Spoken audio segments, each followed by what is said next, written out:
అందరికీ నమస్కారం అండి. ఇప్పుడు మనం ఆంజనేయ స్వామి జన్మస్థలమైన జాపాలికి వెళ్దాము. జాపాలికి వెళ్ళాలంటే ఆర్టీసీ బస్సులో మనకు 6 క్షేత్రాలు చూపిస్తారండి. 120 రూపాయలు టికెట్ తీసుకుంటే శ్రీవారి పాదాలు, జాపాలి, ఆకాశగంగ, పాప వినాశనము, శిలాతోరణము అవన్నీ 6 చూపిస్తారు. సరే అవన్నీ ఇప్పుడు తిరిగే ఓపిక లేదు అని అనుకుంటే జాపాలి వరకు అయితే 30 రూపాయలు తీసుకొని మనల్ని అక్కడ వదిలిపెడతారండి. లేదు ఒక 4-5 కనుక ఉంటే అక్కడ కార్లు జీబులు కూడా తిరుగుతాయండి. 150 తీసుకొని అన్నీ చూపించి తీసుకొచ్చి మనల్ని మళ్ళీ తిరుమలలో వదిలిపెడతారు. అయితే ఆంజనేయ స్వామి గుడికి వెళ్ళటానికి ముందు మనం 1 కిలోమీటర్ నడవాలండి.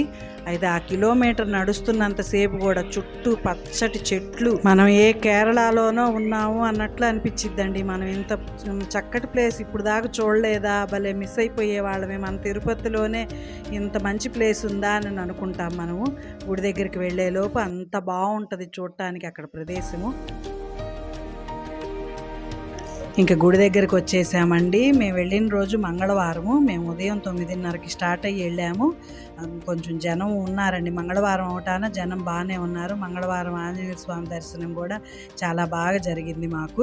ఇక్కడ బయట ఈ చెట్టు దగ్గర ఉన్న ఆంజనేయ స్వామికి అందరూ రూపాయి బిళ్ళలు అంటిస్తున్నారండి.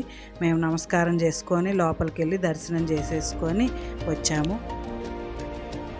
వెళ్ళేటప్పుడు 30 రూపాయలు ఇచ్చి ఆర్టీసీ బస్సులో వెళ్ళాము, కానీ వచ్చేటప్పుడు ఈ వ్యాన్లో వచ్చేసామండి. ఎందుకంటే మళ్ళీ బస్సు వచ్చేదాకా వెయిట్ చేయడానికి మేము తొందరగా కిందకి దిగి అరుణాచలం వెళ్ళాలి ఈరోజే. అందుకోసం అని చెప్పి వ్యాన్ అయితే 50 రూపాయలు తీసుకున్నారండి మళ్ళీ తిరుమల చేరుకోవటానికి. ఇప్పటి వరకు జాపాలి చూడని వాళ్ళైతే ఈసారి తిరుమల వెళ్ళినప్పుడు మాత్రం కంపల్సరీగా చూడండి. మీరు లైఫ్లో మంచి ఎక్స్పీరియన్స్ చేసినట్లు అనిపిస్తుంది. చూసిన వాళ్ళు మేము జాపాలి చూసాము అని చెప్పి కామెంట్ చేయండి. నాకు కూడా కొంచెం వీడియోలకి ఎంకరేజ్ చేసినట్లు అవుతుంది.